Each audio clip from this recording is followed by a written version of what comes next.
Right. Well, good morning. How's everybody today? Good. We're gonna read Psalm 90. So, as I'm talking, go ahead and get Psalm 90 opened in your Bibles. Um, it's a really good psalm we're gonna dig into today. Real quick though, yesterday we had our Maven conference, and just real quick to say this to those who put the time and energy and the investment into it yesterday, I can't thank you enough. If you were here, it was awesome. And if you weren't here, it was awesome. Okay, and so it was one of the. I wrote about this on. I was like, writing on Facebook and things to say. I've been to a ton of conferences out there, and it was for our church to do it. It was exceptional, and more importantly, as a parent, Liz and I as parents, it was probably the most impactful one I've ever been to as a parent, and to realize there were some things that even Liz and I need to change, and I think it's going to help us. I really would recommend, if you weren't there and you are a parent or a grandparent or somebody, please get on the Maven podcast. There are a number of things that they talk about and are very significantly important with the expectation of what we have to do as parents in the church to prep our children for high school and beyond. And a lot of times as Christians, we're not doing it.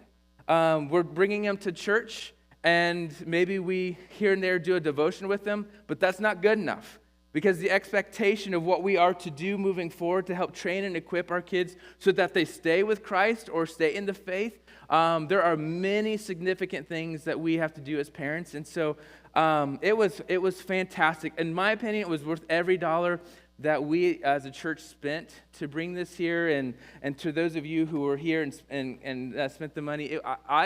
It was incredible to hear the stories afterwards. The people were like, yeah, my goodness, we need to work on this. We need to think about that. We need to experience this. We probably need to buy that resource. This will be helpful in many ways. So if you were here, I hope it was an awesome opportunity for you. If you weren't here, my goal is to help you get connected in multiple ways of doing some of the things that they talked about. As a church, we're going to do some of the things that they talked about. But again, the whole point of why we did Maven Conference yesterday was to catapult us and to be a disciple-making church, that we are in it to help as many people to walk with Jesus and help others do the same along the way, so that we're not dependent upon whoever's standing up here talking to you. Does that make sense? I'm grateful for people like this, but at the same time, I'm more grateful for people like you who are behind the scenes doing the work, doing the hard work that God has called all of us to do, because that's how we're going to win in the world. That's how we're going to win in parenting. That's how we're going to help the next generation become fully who God is wanting them to be. So I can't say thank you enough to those of you who spent all the time and energy getting the sponsors, getting people here, making it happen. It was a great event. So you guys killed it. And so today we are digging into Psalm 90. If you have your Bibles, we're going to read Psalm 90. But we're not going to dissect the whole psalm. But it is fantastic. This is a psalm written by Moses. This is his only psalm that he wrote, and he wrote this psalm at the end of his life, when he didn't get to enter the promised land. And so he's kind of reflecting, writing this down, and sharing it with you and I, and of course thousands and millions of people from the moment he wrote this on. All right, Psalm 90, starting in verse 1. Lord, you have been our dwelling place throughout all generations. Before the mountains were born, or you brought forth the whole world, from everlasting to everlasting, you are God. You turn people back to dust, saying, return to dust, you mortals. 1,000 years in your sight are like a day that has just gone by, or like a watch in the night. Yet you sweep people away in the sleep of death, and they are like the new grass of the morning. In the morning it springs up new, but by evening it is dry and withered. We are consumed by your anger and terrified by your indignation. You have set your iniquities before you. I our secret sins in the light of your presence. All our days pass away under your wrath. We finish our years with a moan. Our days may come to 70 years or 80 if our strength endures, yet the best of them are but trouble and sorrow, for they quickly pass and we fly away. If only we knew the power of your anger. Your wrath is as great as the fear that is your due. Teach us to number our days that we may gain a heart of wisdom. Relent, Lord, how long will it be? Have compassion on your servants. Satisfy us in the morning with your unfailing love, that we may sing for joy and be glad all our days. Make us glad for as many days as you have afflicted us, for as many years as we have seen trouble. May your deeds be shown to your servants and your splendor to their children. May the favor of the Lord our God rest on us. Establish the work of your hands for us. Yes, establish the work of your hands. This is the word of the Lord. So, the most precious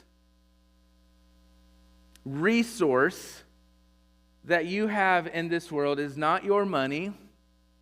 It is not your career. It is not the things that you own. Not even the things that you steward. Nor your friendships. Nor even your children.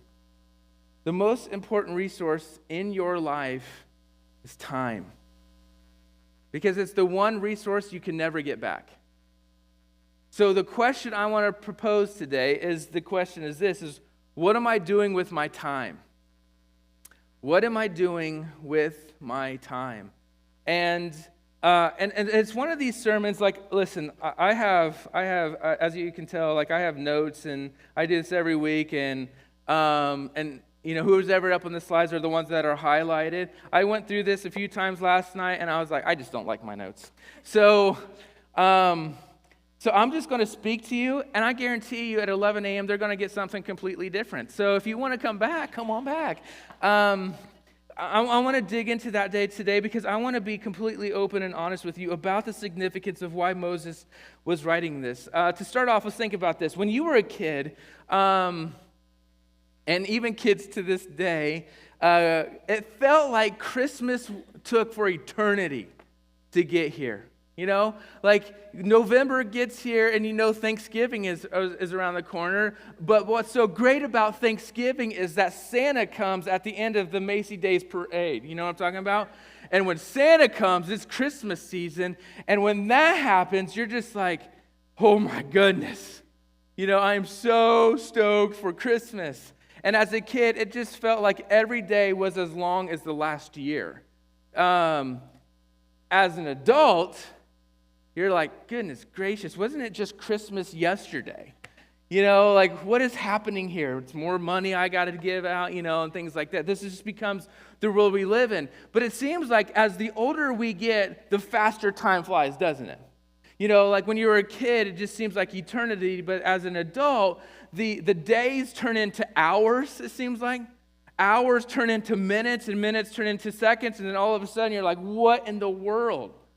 Why am I this old? You know? Like, this was kind of funny. I was sitting here thinking about this the other day. I have already, if you think about like my time on this earth, I've already graduated high school twice.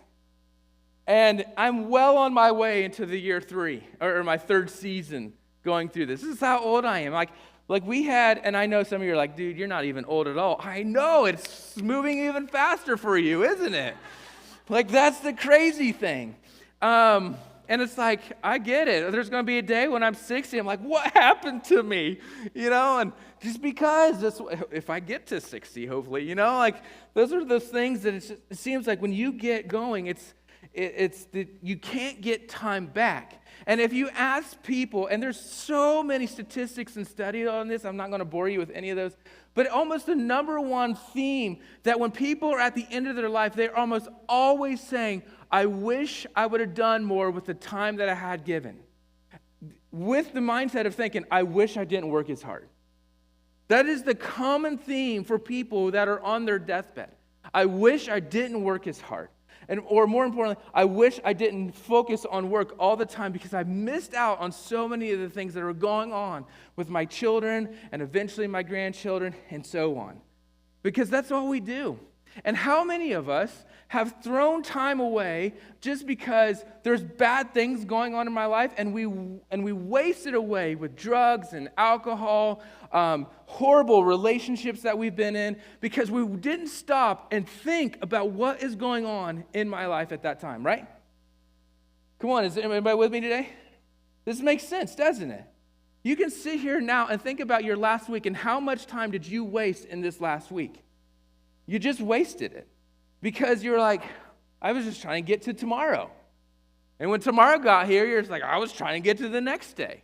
And you wasted the time that you had been given. And now here's the other thing I know is busyness. When you and I are really busy, there's a number of things that we do. Here's some things I wrote down that I think I shared them up with you. Yeah, too busy. If we're too busy, here's the things we do.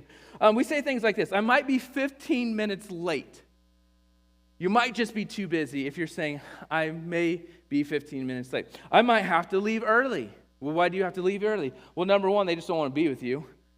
Or, number two, they have something else they got to do. It's this ongoing thing. I'll try to make it by the end of the game, or I'll try to make it to the end of the concert that your kid is in. Because, again, there's things going on with your job. You might drive too fast to get where you're going. I was being honest. I was like, this is me. This is Nate Holtz. And I eat in the car. This is me. Because I'm always, I hate cooking. You can tell. Let's go to T-Bell, That's me. You're at work thinking about home, and you're at home trying to do the things you got to do at work, right? I'm guilty of this. Your kids are involved in everything and anything. I mean, how many of our kids just, I'm not trying to guilt you. I'm just trying to be honest. How many of our kids are in two things or more? And you're just like, oh, we got to get to this sport, and then tomorrow's this sport and that sport. They're too involved.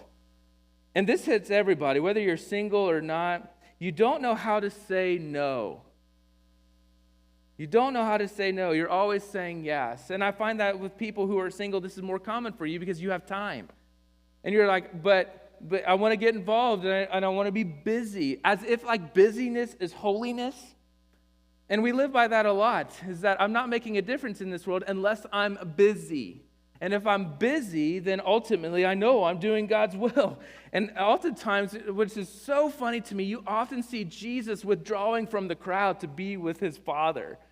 And yet we don't pay attention to those things. We pay attention to the idea, but we got things to do. We got places to go. I got money to make. I got things that my kids need to be involved in. And on and on and on and on and on. And we have so much wisdom and literature, we have so much wisdom and information, and we have so much biblical wisdom on the idea of to say, wait a minute, slow down. You're going to miss it if you're not careful. A lot of people, when you think about Moses, even if you're not a Christian and maybe you didn't grow up in church, but everybody knows Moses. Everybody has heard of the name Moses. And what's so fascinating about Moses, we kind of put Moses on this pedestal. But when you actually break down his life, according to the scriptures, when you break his life down, the poor man wasted so much time. And yet at the end of the day, we're like, yeah, but Moses, he did A, B, C, and D. But do you realize that when you put together A, B, C, and D, those things only lasted for about a few weeks to at the most a few months. Here's the life of Moses. Moses is this. He lived for about 120 years. The first 40 years of his life, he grew up in Pharaoh's home, right? That's part of the story. And we're like, oh, we like that story. But you only like the infancy part of that story. But for the next 40 years, he was in Pharaoh's home. Life was handed to him on a platter, and he got whatever he wanted. That was the first 40 years of his life. Did he make a difference in those 40 years? I don't know. It's not written anywhere that he did. So for the first 40 years, he was an Egyptian. Then, even though he knew he was Hebrew, that's what was his life. Then the next 40 years, he worked and became a part of a shepherd's family because he killed 2 Egyptians. Right? That happened but a moment. And so he fled. And so for the next 40 years, he lived a life of a Hebrew shepherd. Do you know what a Hebrew shepherd did? Here's what they did. They walked the sheep around during the day and slept with the sheep at night. For 40 years. How awesome is that? How many of you would like to do that? Like, I'm about to turn 40. I can't imagine for the first 40 years of my life, day in, day out, night and day, sheep. That's it. Everywhere. That's all he did for the next 40 years. So, first 40 years, he had everything handed to him. I don't know, probably didn't make much of a difference at all. The next 40 years, he's with sheep. What an awesome life he's got. Then what happens next is for a few weeks, maybe at the most 2 months, for a few weeks, he brought God's people out of slavery.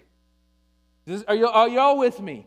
You know, the plagues that happened to Egypt, he came back, let my people go. And everybody's like, Moses, you know. And we love the story of Moses. But in the time frame of his life, 2 weeks, 3 weeks, 4 weeks, up to maybe 2 months, depending on who you read and who you listen to. Let's just go with 2 months. So after those 2 months are up, you know, he brought him out of slavery in Egypt. They go through the Red Sea. He's up on Mount Sinai and those things. But in those regards, of those few months, you know what they did for the next 40 years? Walked in a circle in the desert. How many of you guys would like to have the life of Moses?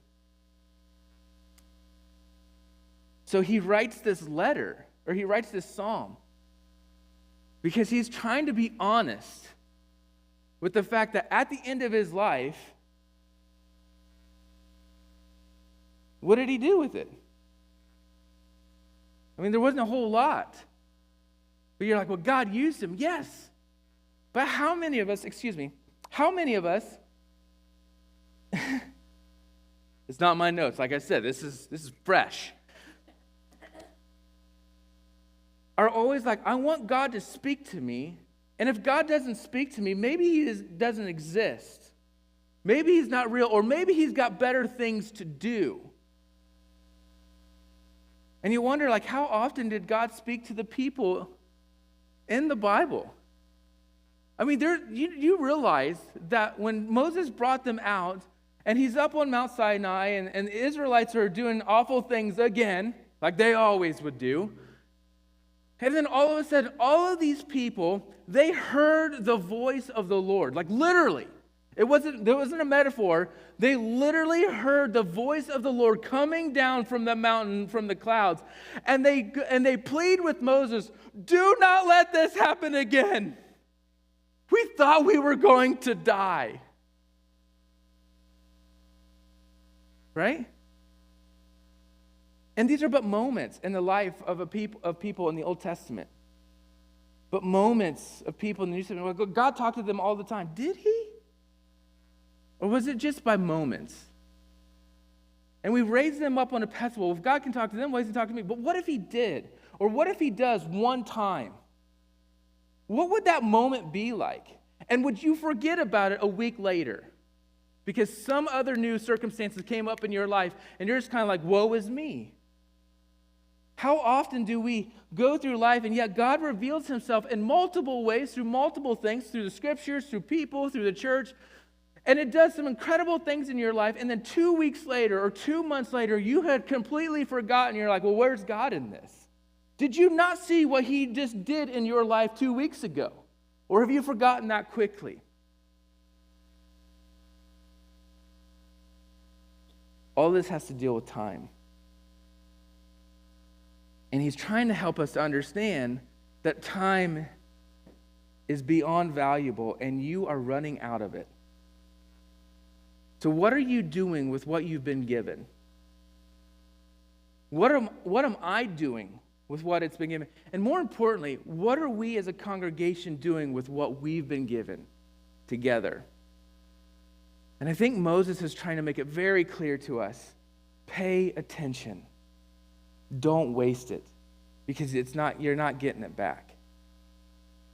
I mean, as a parent, this is important. You ask any grandparent in the room right now, or ask any parent in the room right now that has adult children, and they'll tell you it flies, and they wish they could have it back. Because there's times that what they had was beautiful, and there's other times like where it's like, when are they going to grow out of this house? Get going, like there's this moments you're just like, I can't do this anymore. And then when they're out of the house, you hear the same thing over and over. I wish they were home. I wish they were back. And so those are the things that we have to sit here and consider with the time that we've been given. All right, so let's dig in.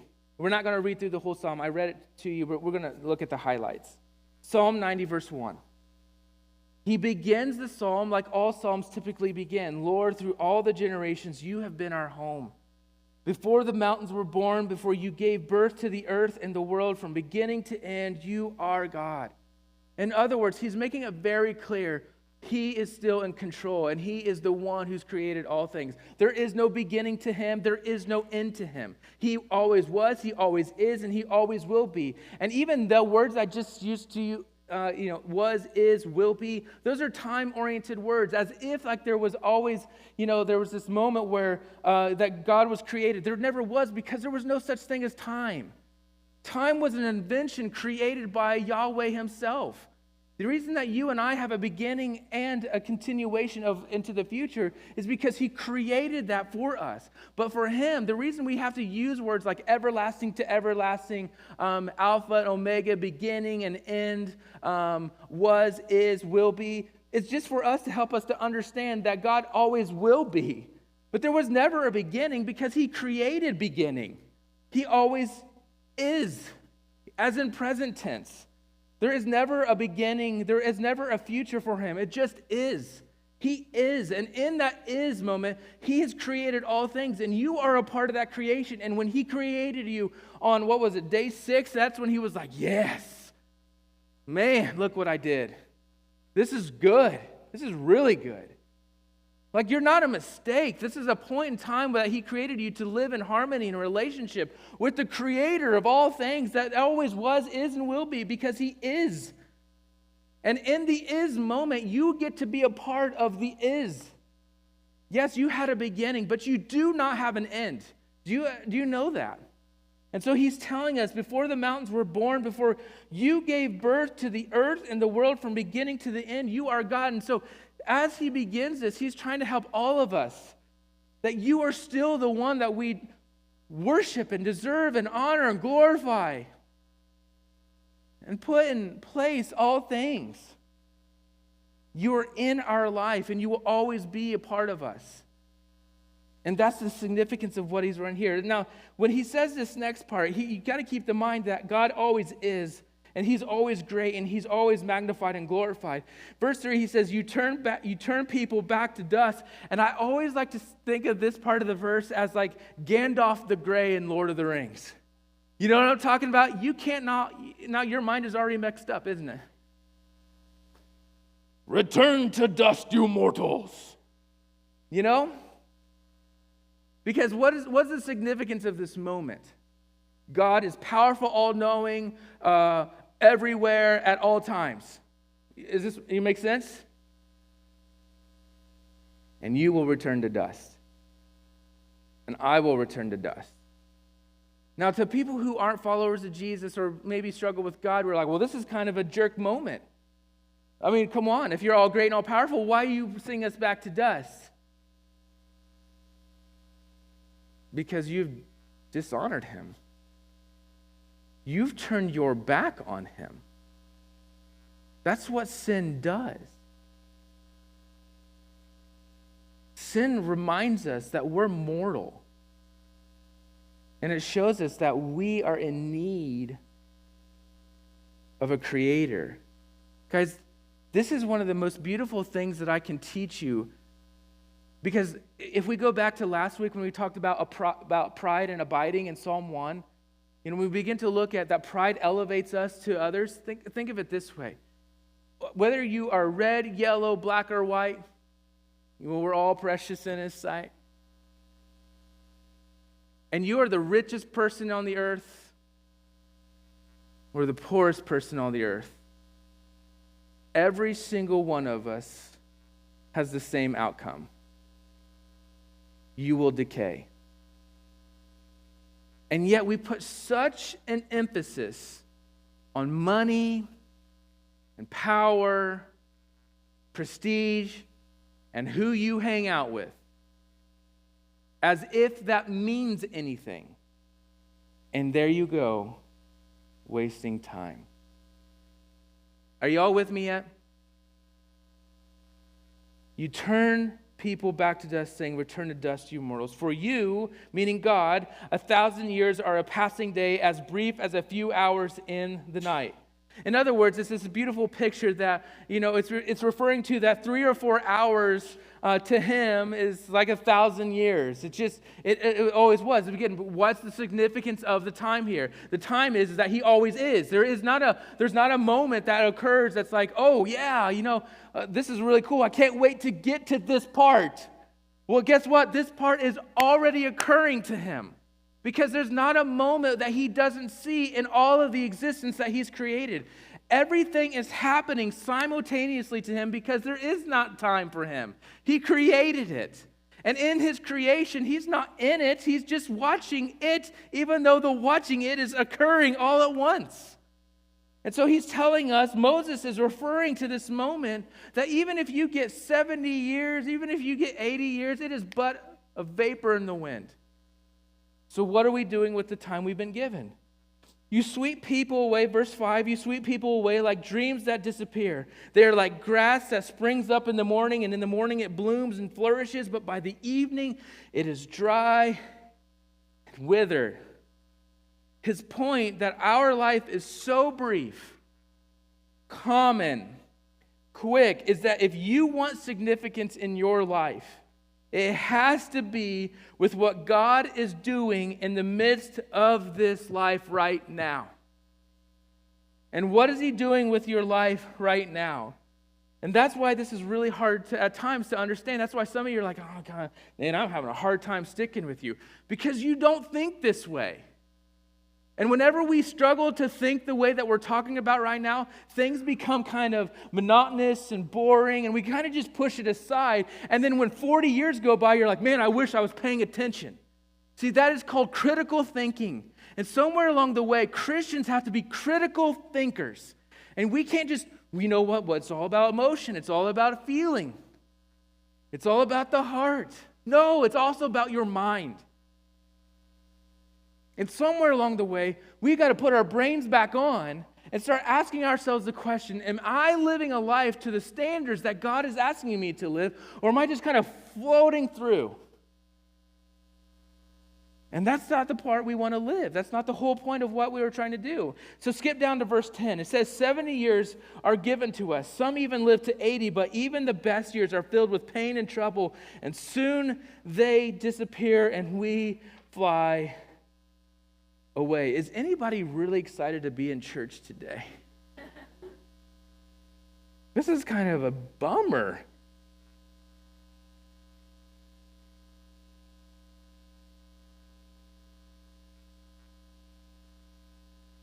So the point,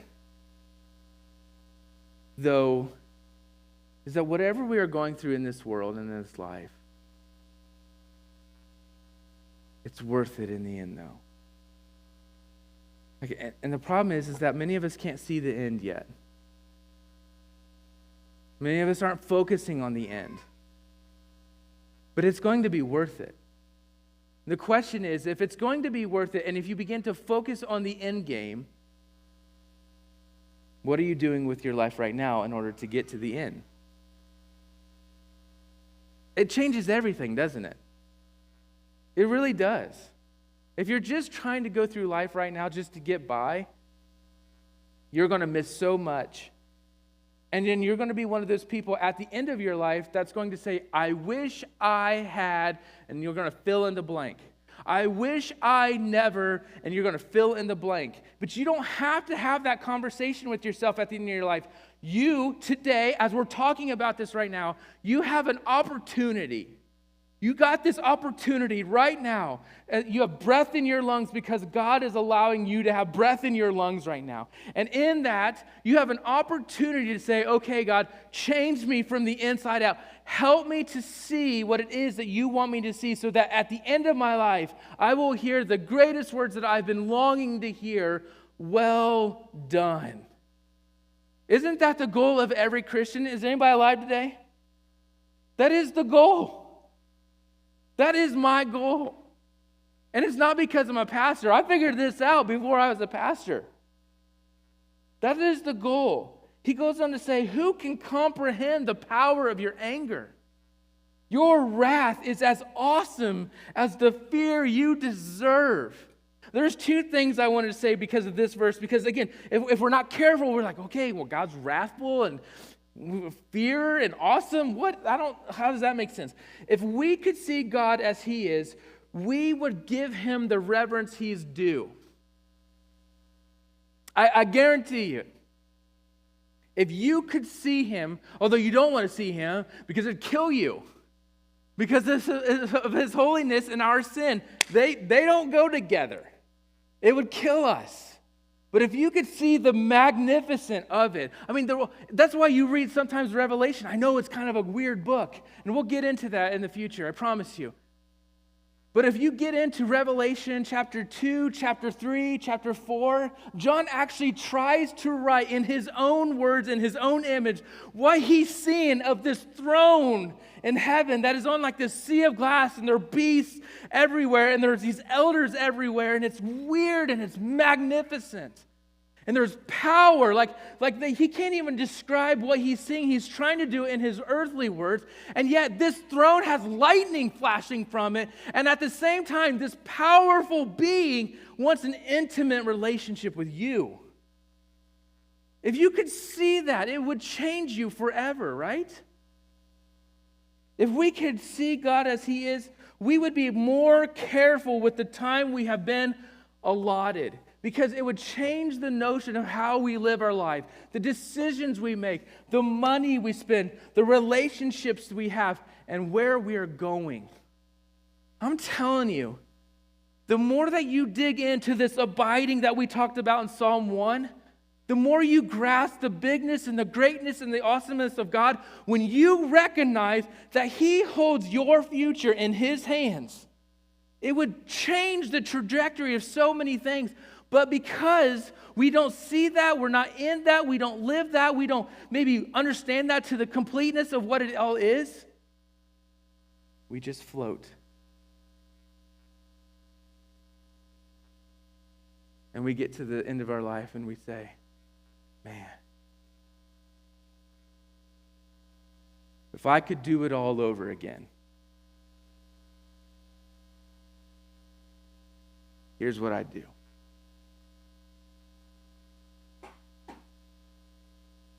Folks, you don't have to do that.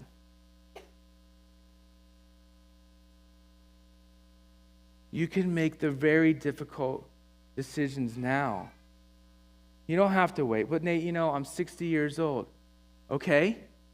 What if God gives you another 30 years? Are you going to say the same thing when you're 90? Oh, but I'm 90 years old.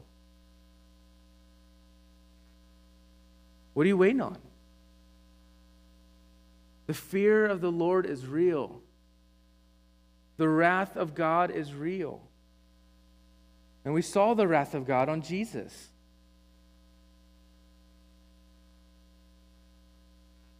Doesn't it change? Did the resurrection of Jesus, did the cross change you? It should have. You shouldn't look like the world. You shouldn't act like the world. You shouldn't be like the world. Your life should be utterly different. And how you spend your time should be utterly different than how the world spends their time. And that's why he gets to the application in verse 12. This is the point of the whole psalm.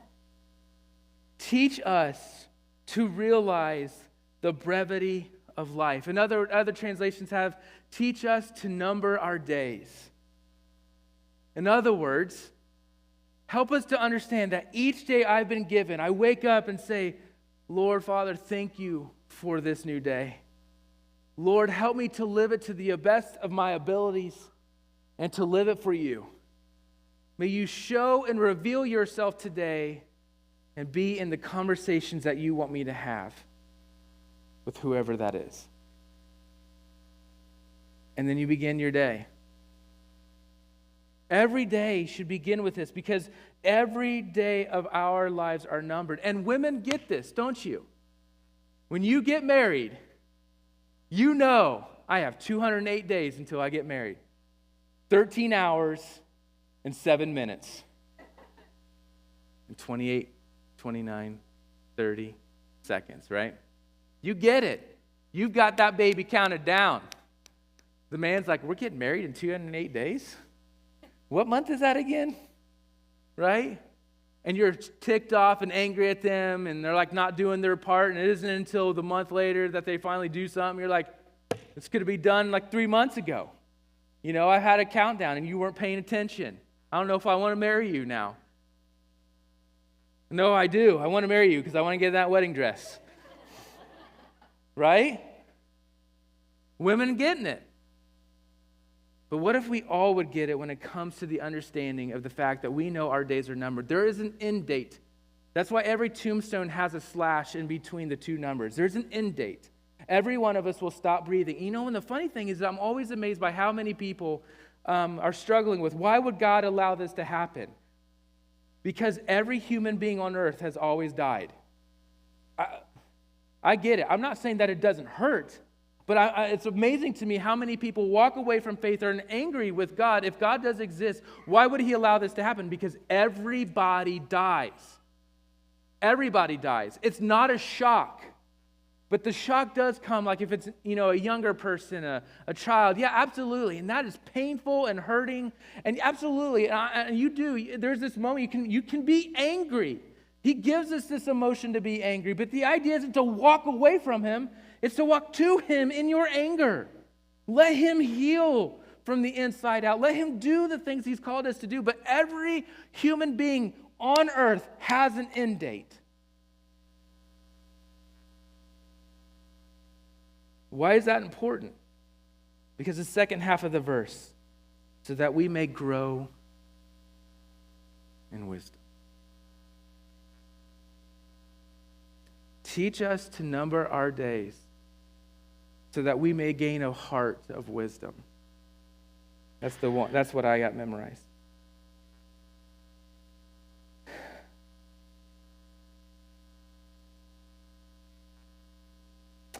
Paul talks about this in the church too, in his letter to the church of Ephesus. He says it this way. He says, so be careful how you live. Don't live like fools, but like those who are wise. Make the most of every opportunity in these evil days. Don't act thoughtlessly, but understand what the Lord wants you to do. Isn't that good?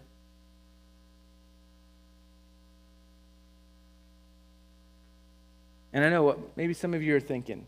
Let's talk about that. What are some of you thinking? I wrote some of these things down. If I don't do as much as I possibly can, I'll never make it. Let me ask you a question. What's it? What is your it? Because here's what I've learned, being in ministry as long as I have, and talking to people much older than me that have worked their whole life to trying to make it. And they finally get to whatever it is, and they realize it wasn't what they thought it was going to be. Isn't that fascinating? But yet, we work so hard to make it. And the question is what is it? Because if it has anything to do with an earthly goal, then you're missing it. Because it isn't what you're trying to strive for. It has a name. And that name is Jesus.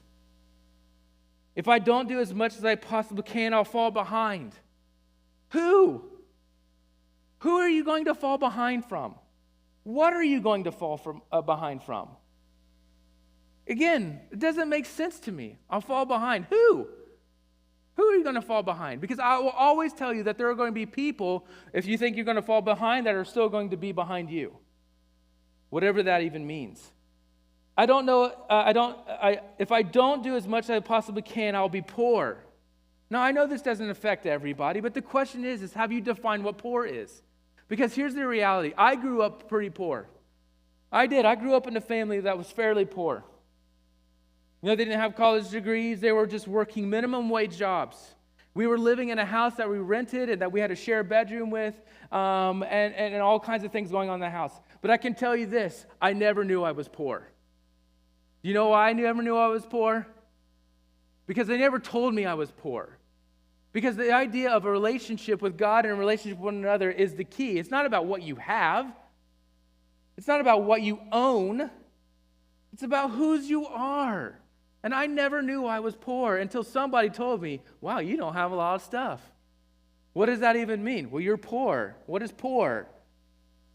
And then I start figuring these things out. And then I think, oh, I was poor. Isn't that fascinating? If I don't do as much as I possibly can, I won't be accepted. Again, by who? Who are you trying to be accepted by? I can tell you this. If you are a high school student, a middle school student in here today, I want you to hear me. Look at me. You work way too hard to impress the people that you go to school with, knowing that, listen to me, this is really cool, that when you graduate school, in 5 years or so after you graduate school, you won't even see 90% of the people that you've been spending your whole life impressing. And by the time you hit 10 years down the road after you graduate, you might not even see 1%. And in fact, I've been out of school for 20-some years now, and I can't even remember some of the names of the people I went to school with. Right? But young people, you work so hard to impress people that you're never going to see for the rest of your life. Be who God wants you to be. If there's ever a person you want to impress, press him. Impress him. Run after him. Adults, come on, listen to me. Stop trying to do things in order to get your kids to fit in. Your grandkids to fit in. Stop trying to tell them what the name brand stuff is. Yeah, they're going to figure that out, but you teach them that we're different. And you let them know that they take who they are by whose they are, not by what they wear, and who they hang out with, and what sport they play. Is this making any sense to anybody? If I don't do as much as I possibly can, I won't measure up. And again, I say, to what? Who are you trying to measure up to? And that's the point. Now, if you are a Christian and you're a follower of Jesus, you should believe that God has a plan for your life. Like I believe. Like many of us believe. Do you understand how important that really is? God wants to do something with you and through you. But if you are not careful, you'll miss it because somebody else will determine the plan for you. And that is what is happening.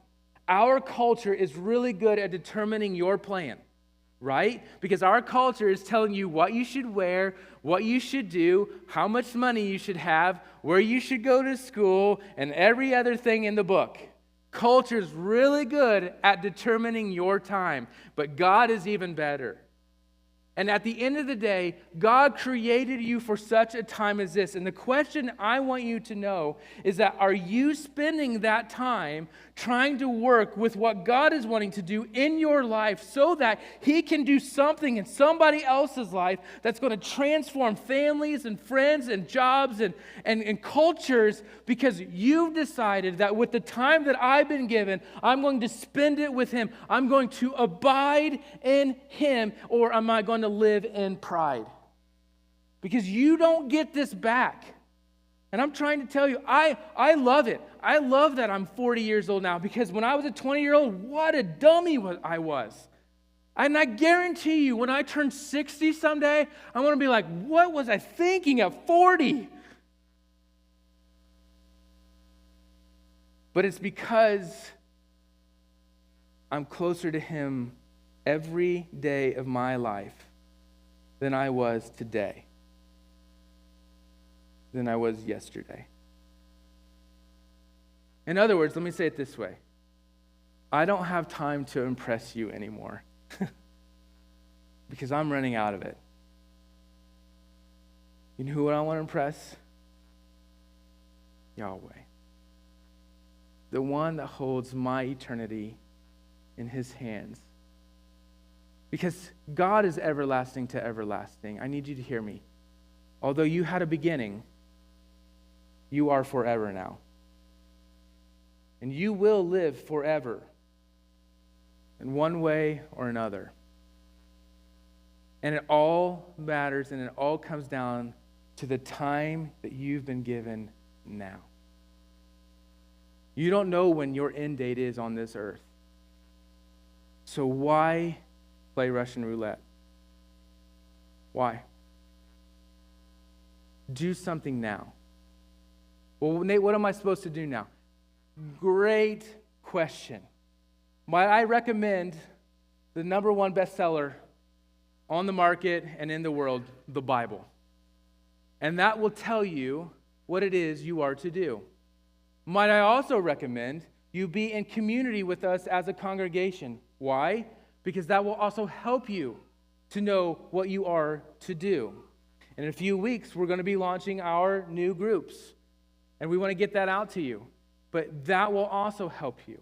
Because it may just impact how you look at parenting. It may impact how you look at your career. It may impact how you look at relationships. Because I'm telling you, time is so important. It has every impact of how your relationships are and ultimately how your relationship with God is. And I'm pleading with you and I'm begging with you to count your days. Because if you begin to number your days and you start to realize the brevity of the life that you have been given, look at me. You will gain a heart of wisdom. And you will realize the things that our world holds as significant are nothing compared to who he is. And you will begin to put priorities in place. You will begin to making decisions with your finances. And the greatest resource you have, your time, into the things that are going to have eternal perspective. Don't live as if you're never going to die. Live as if today's your last.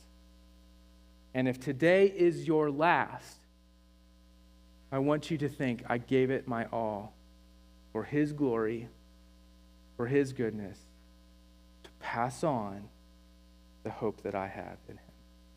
Does this make sense, everyone? I mean, it's good stuff, right? When you look at the life of Moses, and he's sitting up on the mountaintop, and he's watching Israel pass into the promised land, I bet you anything he was reflecting on, man, I wish I wouldn't have hit that rock. I wish I would have spoken like God said to me, because then I would have been able to go in the promised land with them.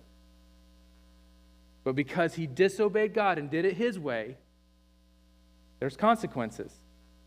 That doesn't mean that you're not going to be with him, but the consequence for him was he didn't get to go to the promised land. And I bet you anything, as he's sitting up there and he's writing this psalm and he's thinking about these Israelites going into the promised land that he doesn't get to experience, he's probably thinking, shoot, I need to tell people, don't do what I've done. It's the greatest way to learn from other people's failures. And I have a ton of failures I can teach you what not to do. If you did that, I guarantee your life would be better.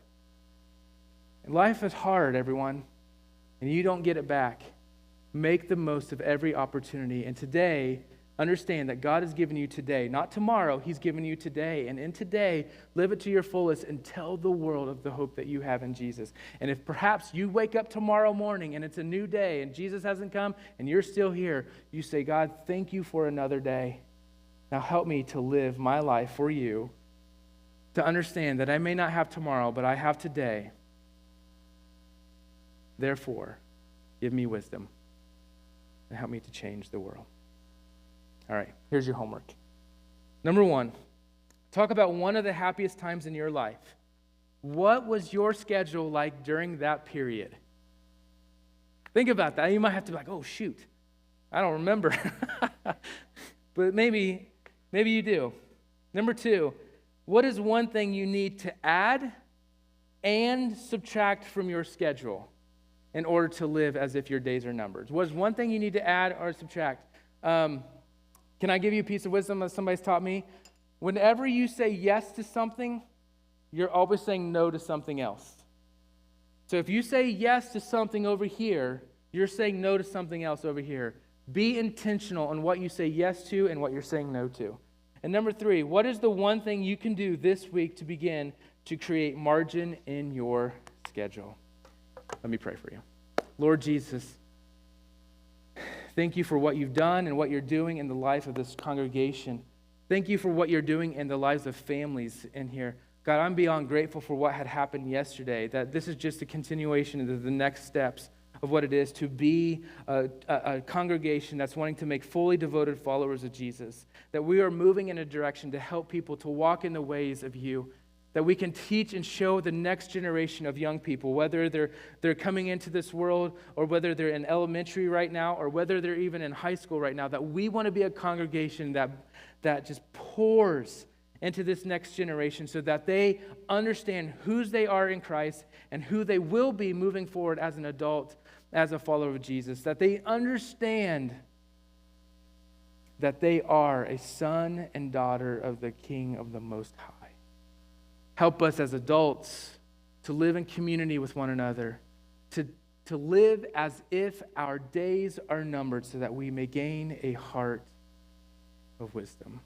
Thank you for the life of Moses. Thank you for Paul and many others who teach us to pay attention to the days that we've been given. We ask all these things in Jesus' name, and all God's people said, Amen.